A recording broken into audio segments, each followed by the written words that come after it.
As part of the outcomes of the Project EQUAM Morocco, ANECA has developed a reflection on the short teaching and learning packages and the recognition of the credentials related to them, which are also related to the internal quality assurance systems of the higher education institutions. So it's part of the whole package related to the quality assurance, but also focusing on something which is very particular, and I think it's in the top agenda of higher education, not only in the European higher education area, but also in other regions. That's the interest and the focus of this presentation of today. We will focus on what we are talking about, what does a short educational package mean, and how higher education institutions, but also the quality assurance agencies, can deal with these peculiar and particular ways of teaching and learning. I will show it, and you will have access to the whole presentation to go into more details. As I said, ANECA made this reflection as part of the whole range of internal quality assurance mechanisms that higher education institutions have to establish and to set up as part of their general and broad quality policy. And we thought that EQUAM Morocco is the perfect laboratory to check this approach and to share it with the Moroccan higher education institutions which take part in the project, and to receive a feedback about your opinion and the opinion of the people in charge of academic affairs in the Moroccan universities about this particular approach. ANECA published a statement on this kind of short courses and the recognition of the credentials within the efforts made to give advice and support to the Spanish universities and the potential students interested in applying to this kind of teaching and learning courses.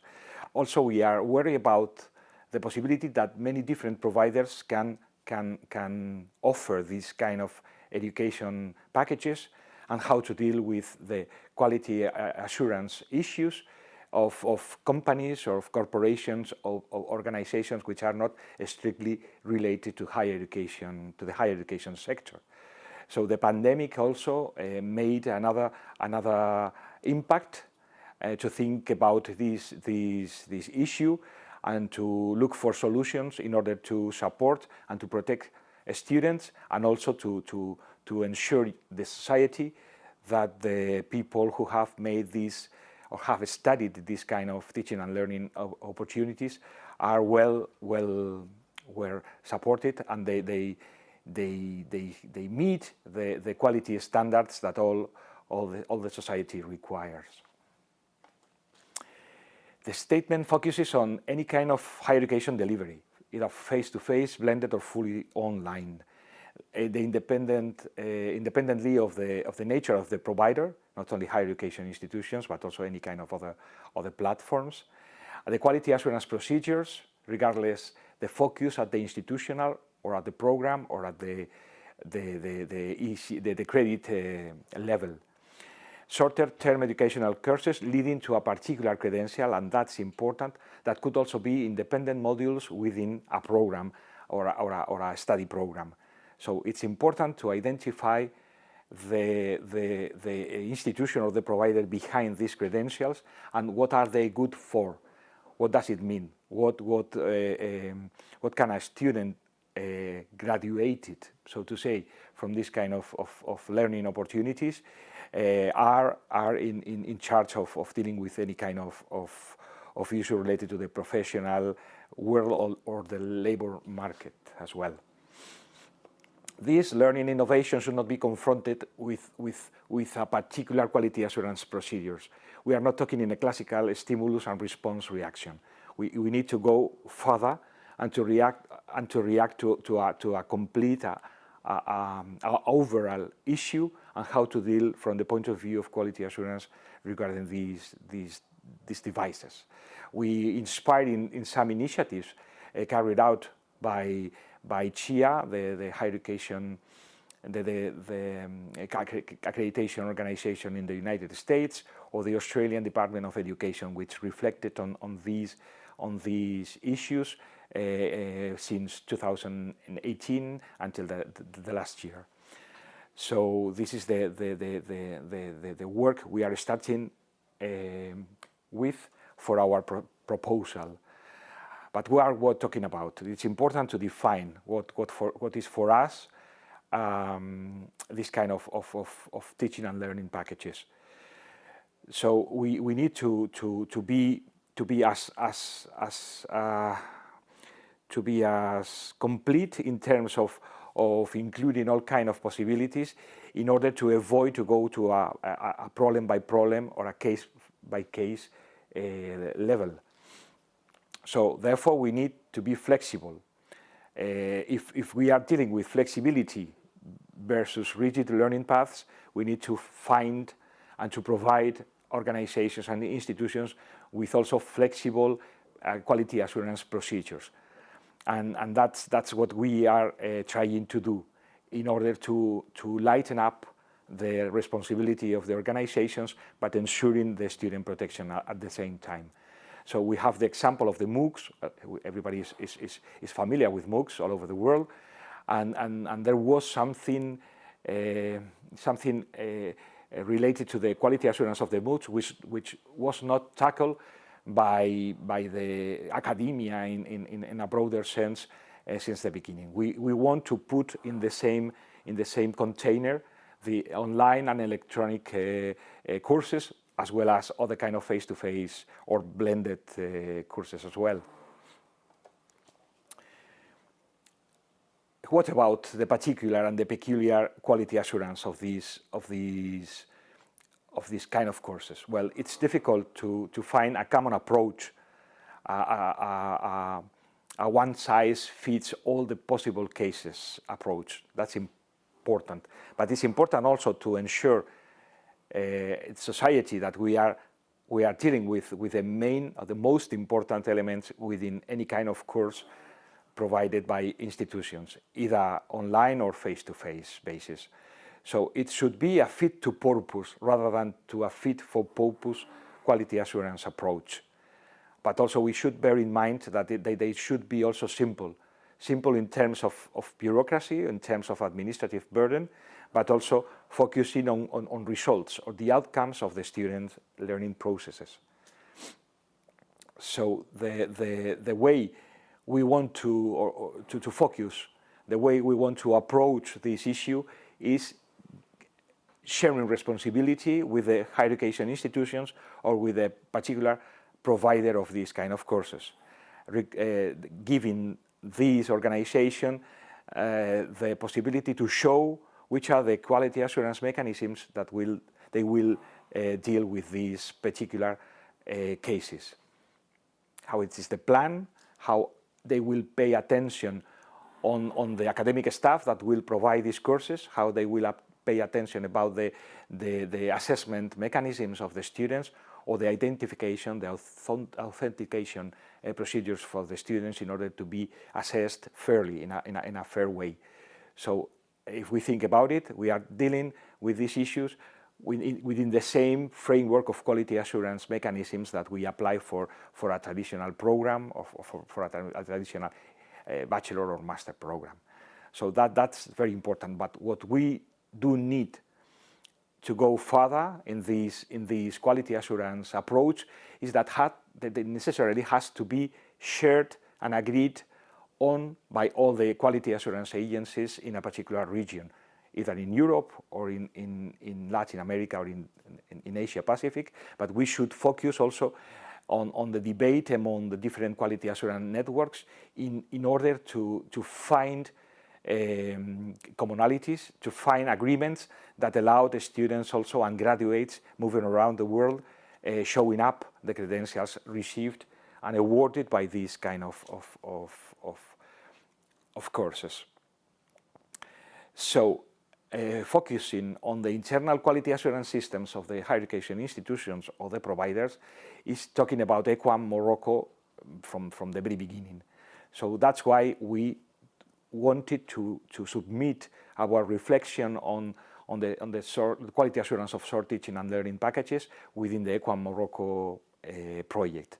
And that's what the way we want to share it with you, in order to ask for a reflection, and as far as it is possible, to ask for a check-in, for a laboratory, from the point of view of contrasting this procedure in the Moroccan quality assurance, higher education institutions that take part in the EQUAM Morocco project.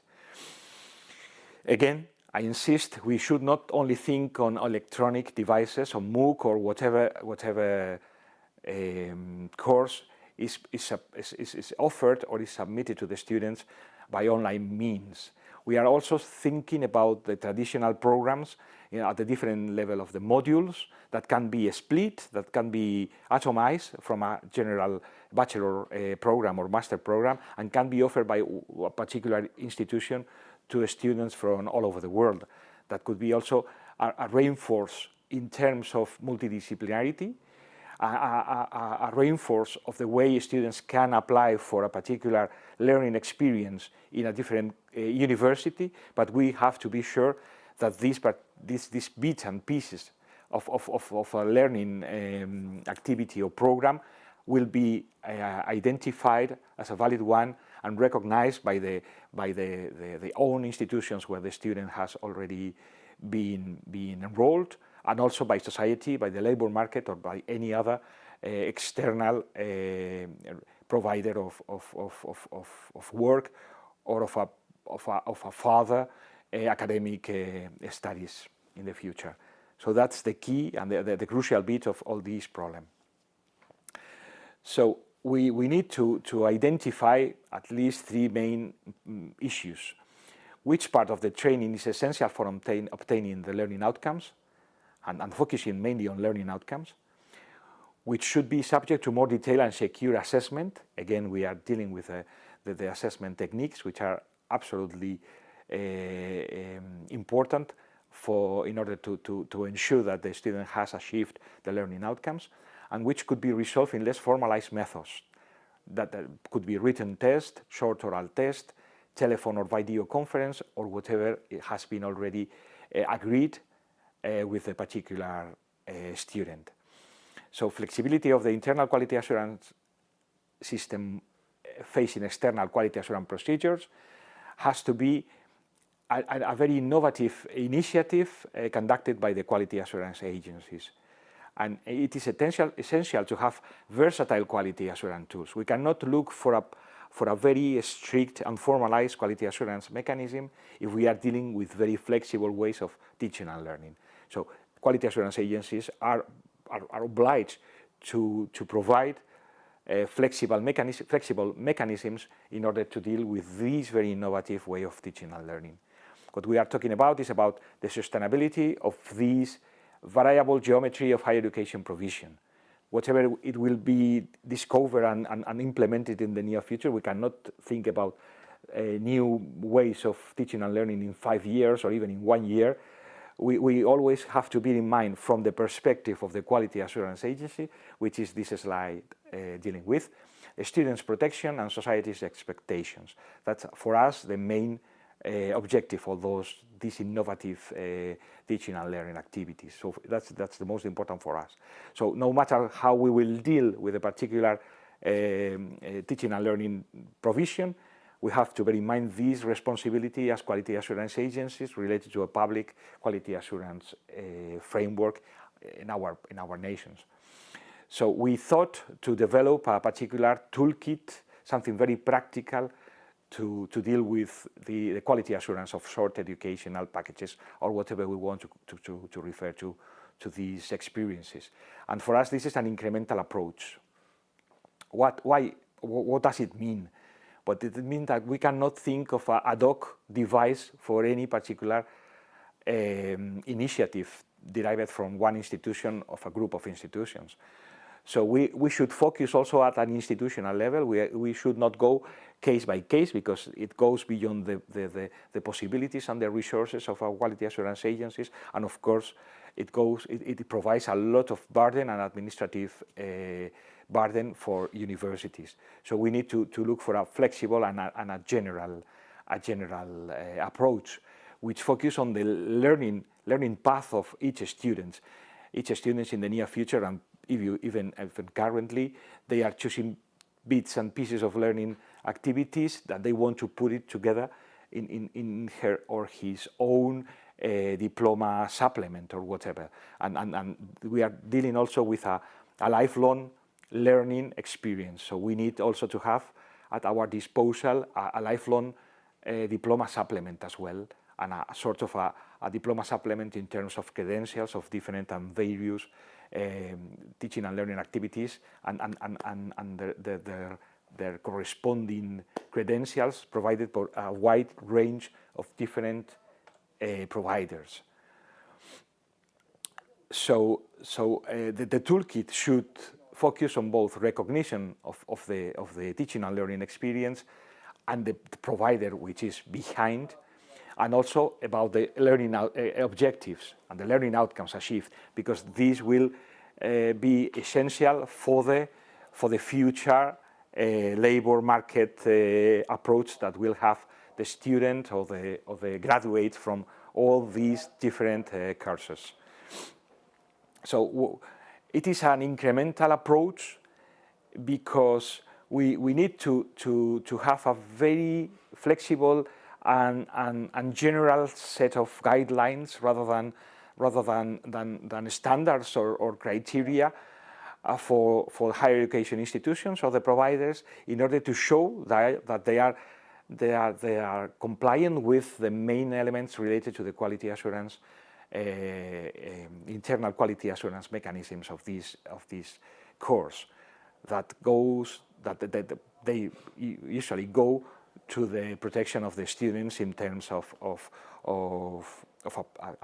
the way they have been accepted, what are the criteria to be admitted in this course, what are the learning objectives and therefore the learning outcomes going out from this particular course, and how were better the different ways they use to assess the student learning experience as well. So within an institutional approach, we think that it fits much better than going into a single or an individual case by case. No? The incremental approach was taken from a theoretical current Latin American experience in architecture, and derived from Alejandro Aravena, which was the winner of the 2016 Pritzker Architecture Prize. He thought in terms of scarcity of resources and the enormous evaluative burden or the architecture related to architecture, or in our case to higher education. So we need to make the most with our limited resources in order to ensure the whole quality of an institution and the academic offer that they submit. So we need also to think flexible with this incremental approach. That means that a big institution or an online institution or a very highly internationalized institution or a very small one focusing on the immediate community need, in order to ensure the quality of their academic offer. So we cannot transpose something which works for a huge and internationalized university for a smaller one or a regional one. So it's up to the institution to define the rules in order to ensure quality of these approaches. And that's it leads us to this slide from the perspective of the higher education institution. The one before dealt with the approach of the quality assurance agencies. And it's all about reputation and risk, and that's the important. No matter what is offered in a university, it's a bachelor program or master program or doctoral program or a very and a tiny course specialized on whatever related to the labor market or related to a theory or a basic research. What is important is the quality behind every academic offer. And no matter if they are face-to-face or on an online approach, at the end, what we are testing, what we want to show is the reputation of the university, that they are doing well in terms of quality assurance. And of course, it means that they are assuming a risk, and also the balance between the reputation and the risk of the university is what is it's at stake, and the quality assurance agencies should deal with in terms of quality assurance procedures. So finally, we are just some words about the recognition of the credentials behind, of the badges behind these short educational packages. We think that from the point of view of the recognition of qualifications, it's very important to ask the institutions or the providers to identify what are they really offering, what level in terms of qualification they are including the different bits and pieces of learning activities. Because we need to put it somewhere in the diploma supplement, or in a way in a what we could call a credential supplement, or whatever we want to call it. It's no matter what a particular student is studying in a lifelong basis. It's important what are they for, what are the purpose of the different courses they have enrolled, and they have been awarded with a credential.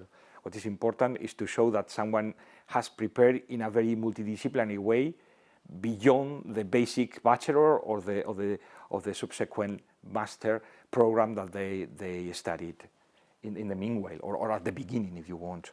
So we need to identify clearly the value of the credential, because the credential gives information about the provider, if it is sound or it will disappear probably in 5 years. There is a big volatility experience of providers can disappear. We don't need to deal with 800 years old institutions.